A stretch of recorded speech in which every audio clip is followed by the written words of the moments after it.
हम पूरे उस बिल को उस एक्ट को अनकॉन्स्टिट्यूशनल मानते हैं और ये आर्टिकल 25, आर्टिकल 26, 14 और 15 और 29 का ग्रेव वायलेशन है। ये हम पहले से ही बोल दिया है और आज फिर आपके सामने रिपीट कर रहा हूँ।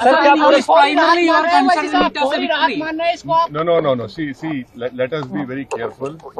The Honorable Supreme Court, as rightly pointed out by my counsel, Mr. Nizam Pasha, the Supreme Court has said that the Central Waqf Council and the State Waqf Boards will not be constituted. Waqf by user cannot be deleted. Now, there are other provisions also, which we as a party have come to the Honorable Supreme Court that calling it unconstitutional.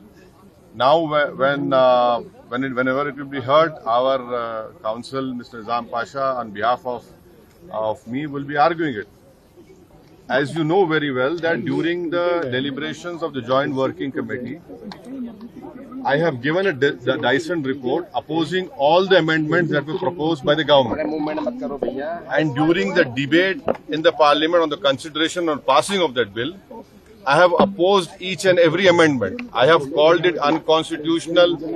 I still call this law as unconstitutional, as violating the fundamental rights of Article 14, 15, 25, 26 and 29. So our legal battle will continue to ensure that this act, against this act will continue. देखिए सवाल, देखिए आपको पूरे उस कानून को समझने की जरूरत है। अब 5 साल का मुसलमान प्रैक्टिसिंग रहेगा, 5 साल प्रैक्टिसिंग मुसलमान का तो रहेगा। अब उसको कौन डिसाइड करेगा?